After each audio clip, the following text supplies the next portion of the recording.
வாழ்க்கையில பெரிய லெவல்ல சக்சஸ் ஆயிட்டு அவார்டு வாங்குறதுக்காக ஸ்டேஜ்ல ஏறி பேசுறப்போ தான் பட்ட கஷ்டத்தையும் அவமானத்தையும் மட்டும் தான் பேசுவாங்க. பட் அதுல இருந்து எப்படி வெளியே வந்தாங்கன்னு யாருமே சொல்றது இல்ல. ஆனா நாம அப்படி இல்ல. நான் சொல்ல போற இந்த 2 விஷயம் தான் நீங்க தோல்வியை பாக்குற கண்ணோட்டத்தையே மாத்த போகுது. அதுல number 1, believe in your self.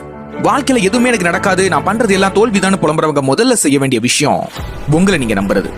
என்னப்பா நம்மனா எல்லாமே நடந்துருமா, இது என்ன மேஜிக்கா அப்படின்னு கேட்டீங்கன்னா மேஜிக் தான். உங்களோட எண்ணத்துல உங்களுக்கு வேண்டியதை குறிச்ச ஒரு தெளிவும் தீவிரமும் இருந்தா கண்டிப்பா இது உங்களை தேடிதான் வரும். அந்த மேஜிக் நடந்தே தீரும். உங்களை நீங்க முழுமையா நம்பாத வரைக்கும் உங்களை சுத்தி உள்ளவங்களும் உங்களை நம்ப வாய்ப்பே இல்ல. ஒரு கழுகு தன்னோட முட்டைய நிறைய காக்கா முட்டை இருக்கிற ஒரு கூட்டுல முட்டையை போட்டு போயிருச்சு. நாட்கள் போகுது, முட்டையில இருந்து அந்த கழுகும் வெளியே வருது.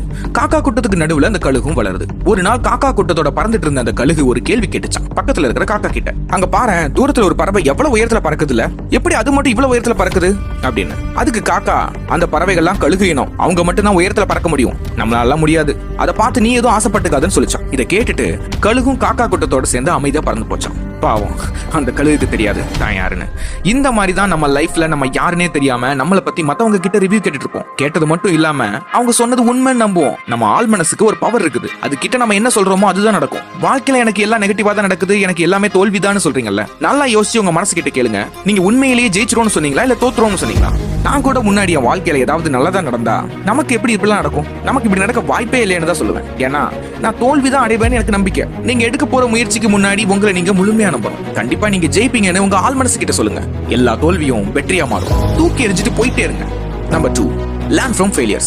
நீங்க என்னதான் உங்க மனசு கிட்ட ஜெயிச்சிரோன்னு சொன்னாலும் தோல்வியை சந்திக்காம வெற்றி அடைய முடியவே முடியாது. அட்லீஸ்ட் ஒரு தடவையாவது தோத்துதான் ஆகணும். என்னப்பா இப்பதான் உங்க ஆள் மனசு ஆளோட மனசுன்னு சொன்னேன், இப்போ ஏன் இப்படி பேசுறேன்னு கேட்டா, உங்க ஆள் மனசுக்கு இந்த தோல்வி நிரந்தரம் இல்ல, வெற்றி தான் நம்ம இலக்குன்னு அதுக்கு நல்லா தெரியும். அதுக்கு ஞாபகப்படுத்த தான் அப்படி சொன்னேன். நம்ம ஒரு மொபைல் கேம் விளையாடுறோம். ஃபர்ஸ்ட் ஸ்டேஜ் எவ்வளவு ஈஸியா இருக்குது, அதே மாதிரி கடைசி வரை போகிறது இல்லையே. சரி, அதையும் ஏதோ செட்டிங்ஸ் மாத்தி ஈஸியா கேம் பிளே பண்ற மாதிரி மாத்தி வச்சா அந்த கேம்ல சுவாரஸ்யமே இருக்காதுல்ல. அந்த கேம்ல நெக்ஸ்ட் லெவல் போகணும், நிறைய தோக்கணும், நிறைய கத்துக்கணும், அப்பதான் அதுல ப்ரோ ஆக முடியும். ஐயோ தோத்துட்டோமே, அசிங்கமா இருக்கே, இதுல இருந்து எப்படி வெளியே வர போறோம்னு கதறாம நிதானமாயிட்டு ஏன் இந்த தோல்வின்னு யோசிங்க. என்ன காரணம்னு தேடுங்க, அதுல என்ன கத்துக்கலாம்னு பாருங்க. மாதா பிதா குரு தெய்வம், அந்த குருக்கு அப்புறம் தான் அந்த தெய்வமே.